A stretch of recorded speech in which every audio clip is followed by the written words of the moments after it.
Bonjour Jean-François Bodin. Bonjour Nicolas. Le non-lieu prononcé à l'issue de l'instruction sur les exactions de 2024 fait réagir, une décision qui interroge également le monde économique. Et pour en parler, vous recevez le président du MEDEF. Bertrand Courte, bonjour. Bonjour. Merci d'avoir accepté notre invitation. On va faire un point évidemment sur la situation économique, mais Nicolas le rappelait à l'instant, le monde politique globalement réagit à ce non-lieu prononcé à l'encontre des responsables de la CCAT qui étaient mis en cause dans l'organisation des émeutes. Ils ne sont pas les seuls. Vous aussi, vous teniez à réagir parce que c'est une décision qui vous surprend, qui vous heurte, qui vous choque? Alors, comme tous les Calédoniens, j'ai appris cette décision de non-lieu ce week-end. Et je ne vous cache pas que dans les rangs des chefs d'entreprise, aujourd'hui c'est la stupéfaction, c'est l'incompréhension, la frustration et la colère. On va le rappeler très brièvement, le 13 mai, c'est plus de 700 entreprises détruites, 12 000 emplois détruits, c'est des familles ruinées, c'est des chefs d'entreprise qui en quelques heures ont perdu tout le travail d'une vie, ce sont des gens traumatisés. Et aujourd'hui, la justice est en train de nous faire passer le message que sur ce sujet des émeutes de mai 2024, il n'y a pas de responsable. Ce n'est pas entendable, ce n'est pas acceptable. On ne peut pas aujourd'hui considérer que ce non-lieu devienne un non-responsable. Parce que on va pas dire quand même que le 13 mai au matin, nous avons plusieurs centaines de jeunes et de moins jeunes qui sont levés et qui se sont dit, tiens, qu'est-ce qu'on fait cette semaine? On ne sait pas quoi faire. On va aller incendier et détruire 700 entreprises. Sans que ce soit une action coordonnée, préparée, militairement presque préparée. Ce n'est pas possible. À un moment, il faut avoir la réalité en face. Cette décision aujourd'hui de justice n'est juste pas entendable. On pourrait vous rétorquer qu'on n'a pas accès au dossier, qu'on ne sait pas exactement quelles sont les procédures qui sont lancées, quelles sont les instructions, enfin comment a été menée l'instruction, etc. etc. Bien sûr. La seule chose que l'on sait aujourd'hui, c'est que cette période-là ne peut pas rester sans réponse. C'est la plus grande destruction récente de richesse du pays. Je n'ai pas souvenir que le monde économique ait subi un tel traumatisme. Ça ne peut pas rester sans réponse. Ce n'est pas possible. Donc si les gens qui étaient considérés comme potentiellement responsables de ces émeutes ne le sont pas, à qui revient la responsabilité? Il y a forcément quelqu'un qui a la responsabilité, donc qui c'est? Alors la justice n'a pas fini son travail puisque le parquet de Paris a fait appel de ce non-lieu pour demander que l'instruction étudie des charges supplémentaires ou en tout cas étudie des documents supplémentaires. Ça veut dire que la justice fonctionne quand même puisqu'elle l'a prononcé, puisque le parquet a fait appel de cette décision de non-lieu. Je pense que c'est une bonne chose que le parquet ait fait appel. Je pense que c'est un minimum. Quand même. Donc aujourd'hui, il y a des enquêteurs pour enquêter et laissons la justice continuer son travail et rendre sa décision finale. S'en prendre à la justice, c'est toujours un peu compliqué aujourd'hui. Vous assumez clairement les propos que vous tenez ? Absolument. Le traumatisme est tel en Nouvelle-Calédonie, que ce soit chez les chefs d'entreprise, chez leurs salariés. Aujourd'hui, le monde économique exige qu'il y ait quelque part que justice soit faite. Ce n'est pas possible. Alors Bertrand Courte, parlons de la refondation, de la reconstruction, de la relance, parce que c'est aussi le sujet qui préoccupe beaucoup le MEDEF aujourd'hui. Vous rentrez de métropole où vous avez fait un certain nombre de visites dans les cabinets ministériels. Vous avez aussi assisté à la convention annuelle du MEDEF. Ce sont des moments très importants pour maintenir le lien avec les responsables et les décideurs qui vont nous aider à passer cette crise. Oui, ce dont on s'aperçoit, c'est qu'il faut très régulièrement se déplacer, aller voir les cabinets ministériels, aller voir les parlementaires français, aller au siège du MEDEF pour rappeler et pour actualiser un peu la vision qu'ils ont de l'économie et de la situation en Nouvelle-Calédonie. Sinon, très souvent, ils décrochent. Et ils ne se rendent pas compte en fait de la réalité. Donc c'est très important. On a fait le tour, on a été au cabinet de l'Outre-mer, on a vu la ministre de l'Outre-mer, on a fait le Premier ministre, on a fait l'Élysée. À chaque fois, on a eu une écoute attentive de la part de nos interlocuteurs.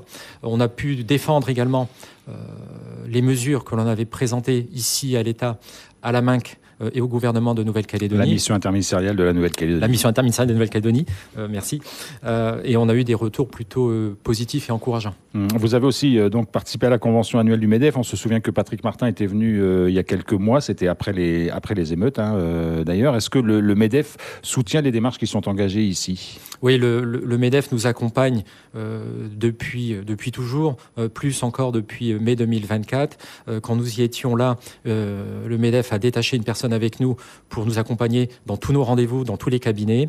Ils sont là, ils sont force de proposition, ils soutiennent notre vision et ce que l'on demande directement auprès des plus hautes instances de l'État. C'est pour nous une chance de pouvoir nous rattacher, nous appuyer sur un organisme comme le MEDEF. Alors vous l'avez dit, ces voyages et ces déplacements servent à faire des piqûres de rappel dans les ministères, leur expliquer la situation en Calédonie, mais est-ce que les choses avancent ? Est-ce que vous voyez des dossiers qui progressent ? Est-ce que vous voyez ce plan de refondation qui se déploie ? Et est-ce que ça va au rythme que vous souhaitez ?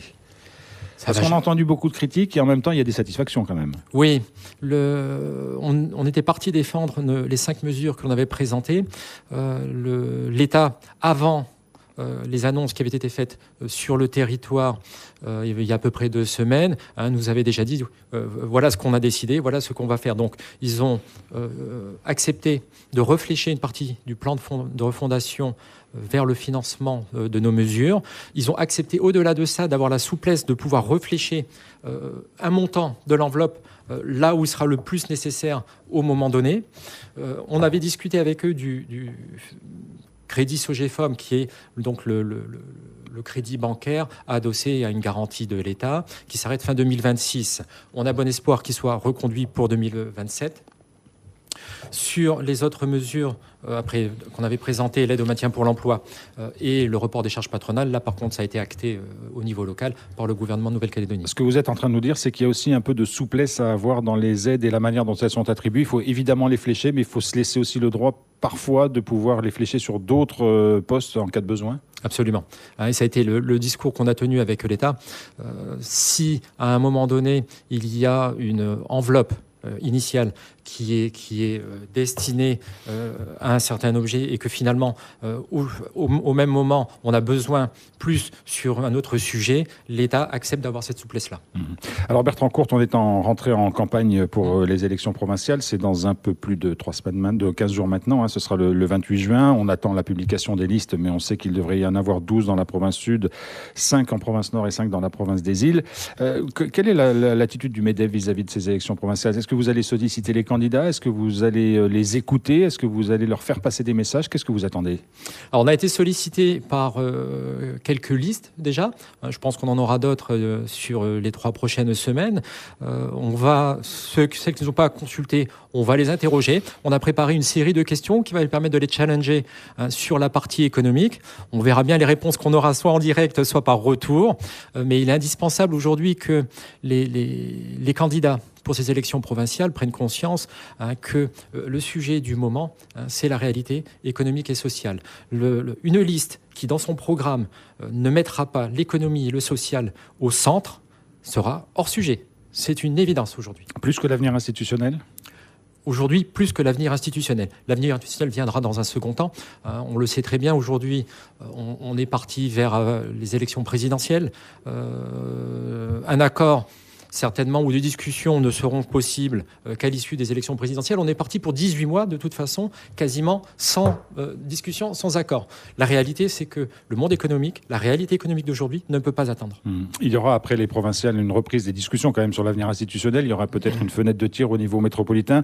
On sait que lorsque Bougival avait été négocié, et puis après, évidemment, les autres accords, il y avait eu un frémissement dans le monde économique. On avait vu peut-être, on avait parlé de signes positifs, on n'avait pas vu une reprise, mais en tout cas un petit redémarrage. Aujourd'hui, il n'y a rien de tout ça qui est en prévision ? Aujourd'hui, ça reste encore un peu compliqué. On n'est pas forcément mieux qu'hier, mais on n'est pas moins bien qu'hier. La situation reste très préoccupante. Beaucoup de gens attendent aussi de voir ce qui va se passer, quels seront les nouveaux équilibres à l'issue des élections provinciales. Je pense que c'est important. Chaque chose en son temps. Puis, dès la fin des élections, il faut que la nouvelle équipe se mette au travail. Ce qu'on attend des élus, ça va être une stratégie de relance claire, économique, clair. Ce qu'on va attendre, c'est de la stabilité. Ce qu'on va attendre, c'est du courage, parce qu'il va falloir faire preuve de courage. Il y a des réformes à passer. Il y a des réformes à faire passer. Ça fait trop longtemps qu'en Calédonie, on retarde les échéances, parce qu'on a souvent, en Calédonie, il y a souvent une élection qui arrive très rapidement après une autre. Donc, les politiques sont toujours un peu frileux à faire passer des réformes impopulaires. Aujourd'hui, on est le nez dans le mur. Les réformes, il va falloir faire passer. Et ensuite, je pense que la Calédonie mérite qu'on ait une ambition pour elle. Qu'on la tire vers le haut. Placée géographiquement comme on est placé, avec les infrastructures que l'on a, avec un appui de la France que l'on a, aujourd'hui, la Nouvelle-Calédonie devrait être le phare économique du Pacifique. On devrait être le hub aéroportuaire de la région. Il faut avoir cette ambition-là pour la Nouvelle-Calédonie. Je pense qu'elle le mérite. Et c'est ça que vous allez demander aux candidats qui se présentent aux élections provinciales? On va essayer de les solliciter, on va essayer de les pousser un peu, de les motiver, de les challenger. Il faudrait... C'est mon père qui reprenait souvent cette image-là. Il comparait le chef d'entreprise. Il me disait, le chef d'entreprise, c'est Napoléon sur le pont d'Arcole, qui prend, lorsque tout est perdu, il prend le drapeau et il charge sur le pont en haranguant ses soldats de le suivre. Et ces soldats le suivent. C'est ça dont on a besoin. On a besoin d'un leader plus qu'un gagnant politique demain. Bertrand Courte, le président du MEDEF, un grand merci d'avoir accepté notre invitation ce matin. Merci à vous.